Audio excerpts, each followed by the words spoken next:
that was really shit. I felt like I'd gone back in a time machine, actually. We didn't have enough attackers. We were sitting back, blocking. Don't get me wrong, I know I'm probably contradicting myself here because I do think Graham Potter does have to sort out the defence. And I think he has sorted out the defence, don't get me wrong, but wow, I mean, we sat back, we didn't show a huge amount of ambition in that game. Our substitutions were, sort of 10 minutes too late. It all felt very, very familiar. Newcastle won that game 1-0, and they won at a canter. They won that in third gear. If we're honest, that was the perfect game for them, realistically, before their cup final. You never felt they ever truly stretched themselves, and they didn't need to because West Ham were just. It looked like we'd played 3 games in a week. We didn't look like we had too much energy. Not everybody. A couple of the players did have some energy. Certainly Mohamed Kudus, there's no doubt about that at all. When I say actually it was a little bit of deja vu, not just David Moyes at the end, it was a little bit Slaven Bilic as Graham Potter was trying to chuck everybody on, I guess, which is good, trying to win the game. We were only a goal down, but momentum had started to shift early on in that second half. Basically, West Ham started both halves really well. First half we started really well. Thomas Souček should have scored after 45 seconds. Was on his weak foot. Probably the best move we were going to produce all game was after 45 seconds. Nice ball down the flank from Ollie Scarles, set Mohamed Kudus off, who spent most of his time on the left wing. Did really well. He crossed the ball over. Neat flick on from Jared Bowen. Thomas Souček skied it, but out of Stratford, basically from 6 yards out. But it was with his weak foot again. That was the best thing that Souček was going to go on and do all day. I think, look, I never want us to lose a game, don't get me wrong. But I think what that might do now, I guess he played that team again because, the team for 3 games in a row, winning team, now he doesn't have to do it again. Now he can break that team up. I don't really want to see that again. There's such a lack of invention, such a lack of creativity in midfield. It's not really fair for anybody at all, and they've all got their individual qualities. Ward-Prowse, who struggled less, to be fair, than others. Ward-Prowse, Edson Alvarez, Souček have all got their qualities. I don't want to see him play in the same midfield. I understand it's got us 2 wins beforehand, but we just lacked any sort of guile, any sort of creativity, and it's not fair on. We only had 2 attackers. That's the truth of the matter. We only started that game with 2 attackers. Now, granted, if what you're going to do is you're going to ask, sometimes Aaron Wan-Bissaka can become an attacker because he's so good and he's all action. He's action man, but he's not an attacker. He's a defender who's surprising us all because he can attack far better than we thought he was going to be able to attack. We didn't have that today, so we just had 2 attackers, which was Jared Bowen and Mohamed Kudus. Mohamed Kudus was better than Jared Bowen today because he sort of dropped deeper. He had a bit more pace because he's the fastest player in our team, so he was able to hurt him a bit. Pace, strength, was able to go on dribbles. Jared Bowen was quiet, was isolated, didn't really receive any service. And because he didn't receive much service, when he did eventually get chances, he sort of snatched at them because he was desperate or took a long shot when there was a better pass on and stuff like that. Hard to play in that team for an attacker. And this is not the first time we've said this about West Ham. I was watching it. I think, is he doing this because we just can't do anything else? We don't know any better? And the answer is probably yes. He's probably looked at it and thought, we just can't do much more than this. And whilst I would think that's the case, he doesn't need to anymore. We're safe this season. He might as well start implementing something else. Or even just having one more attacker in the team. I got it wrong. I did a video early this morning and I said Jared Bowen, Mohamed Kudus, Lucas Paqueta and Evan Ferguson we'd consider to be our attackers who maybe wouldn't have a shout at playing this game. So which one's he going to drop? That was my video this morning. Which one's he going to drop? Well, that was me being... I said Graham Potter at Brighton probably would play all those. But he's not going to do that here, so he'll drop one of them. He actually dropped 2 of them. He played with 2 attackers. I'm not fuming about it, but it was limp. we were really limp. That was a really, really limp performance. Took a world-class save, by the way. And we weren't all bad. Not all of our players were bad. World-class save from Areola. Kilman had some really outstanding tackles in this game. Ironically, almost scored an own goal. But it wasn't particularly his fault. It was a ricochet. And I thought Cresswell played pretty well as well. So it wasn't everyone was bad. And it's not like everyone was complete turds. It wasn't. It was just... We seemed a bit half-arsed, if I'm honest. We started off well, but then we just couldn't string a pass together.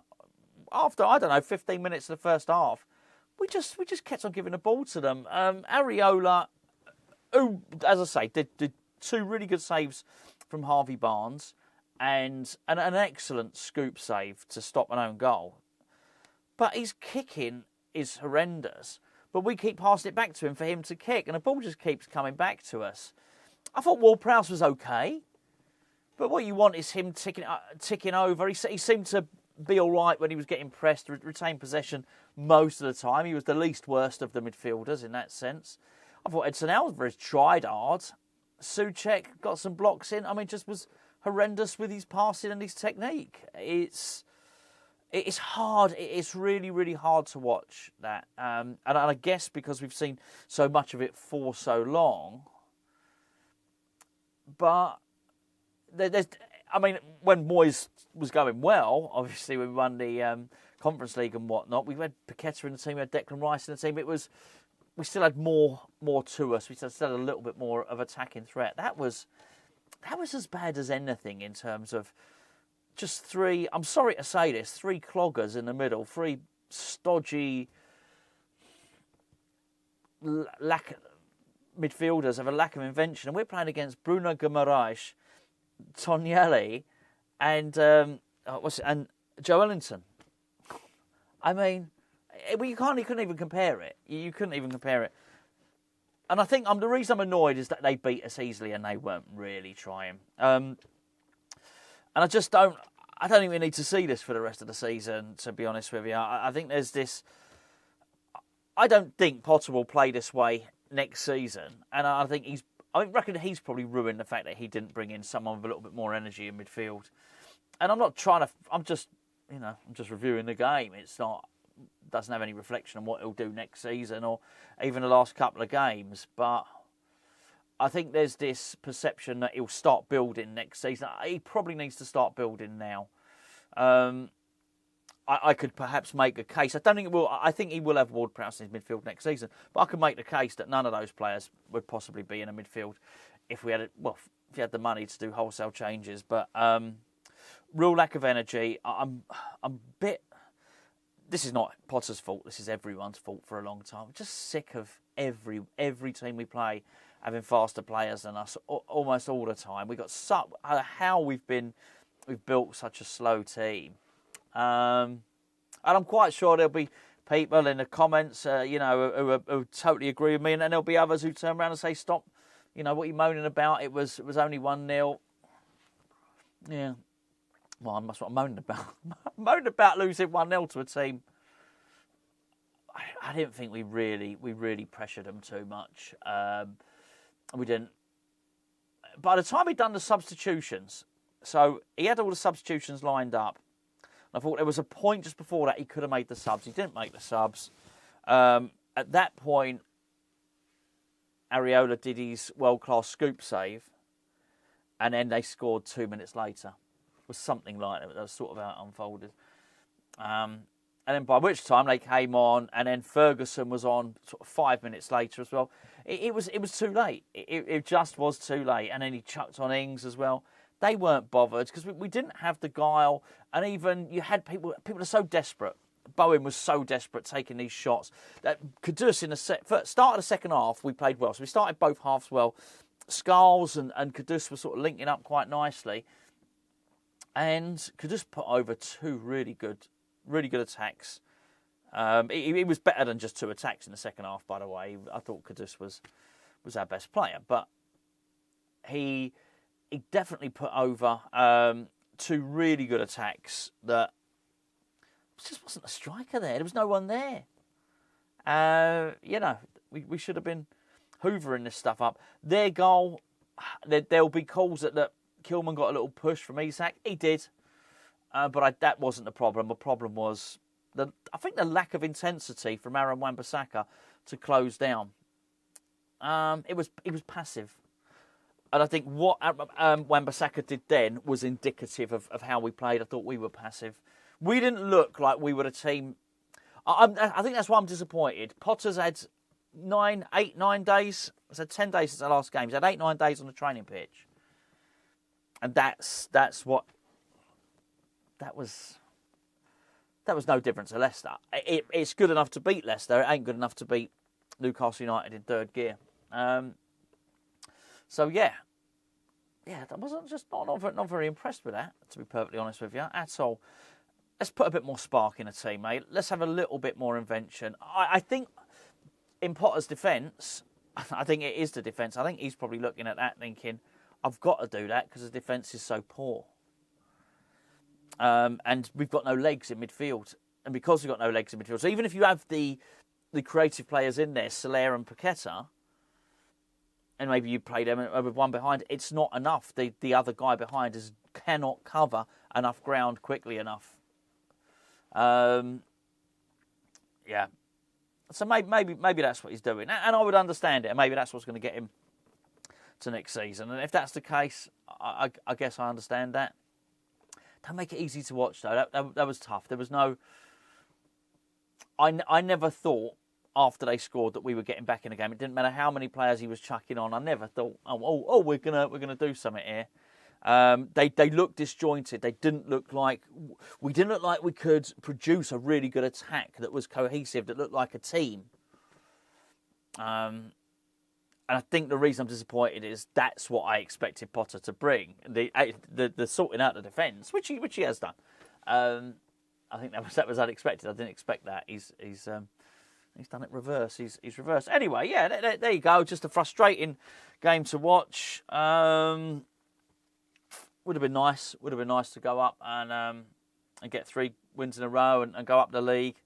I guess it ain't happening. We're where we deserve to be. And unless Potter can come up with something, a really bright tactical switch, which can perhaps get the best out of our players and bring some more creativity in there, then we're going to stay pretty much where we are.